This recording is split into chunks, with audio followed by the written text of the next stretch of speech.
and welcome to This Week on 33rd Street. I'm Lane Higgins, and I'm here with fellow sports editor Holden McGinnis, and we're going to be talking about the state of Penn athletics for the week of October 12th.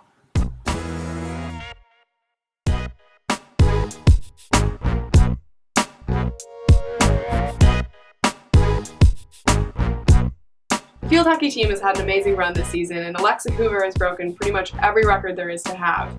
Holden, can you tell me a little bit more about how the season's going for the team?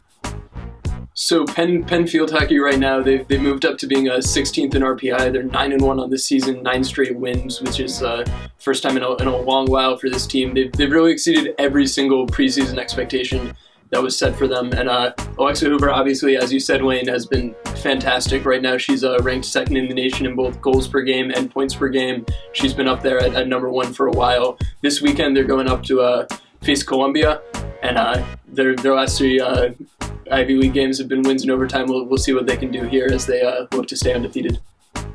So on Tuesday night, Penn women's soccer ended its scoring drought with a 5-0 win over American. Wayne, what do you think that sort of says for the team's rest of the season? So Tuesday's win against American was the first time the team has been able to score a goal since September 18th, which is huge because Penn has outshot every single one of their opponents this season except for Clemson, who is a top 20 ranked team in the country, and Harvard, who is the defending Ivy champion. So as they take on Dartmouth, which is one of the most productive offenses in the Ivy League, let's see if they can be able to score some goals to counteract what will undoubtedly be a tough test for Penn's defense. Let me set the scene for this weekend for Penn football. The team is heading up to Columbia to take on the Lions, who are now coached by former Penn coach Al Bagnoli. This will be Ray Priori's chance to prove his worth to the team, and it's a lot at stake for both Penn and Columbia. Holden, can you tell me a little bit more about what's at stake?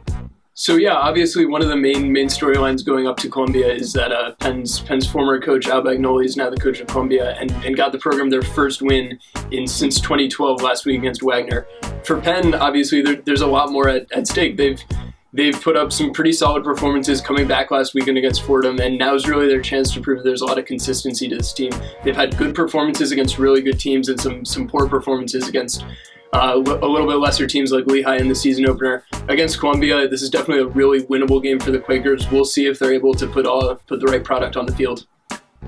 Okay, and now we'd like to invite our Twitter followers out there to send in their reactions on what the Penn-Columbia football game may hold. Which coach has more at stake, Ray Priori or Al Bagnoli? Yeah, tweet your responses to @DailyPennSports, and while you're at it, feel free to give us a follow on Twitter or like on Facebook. Thanks. Thanks for watching.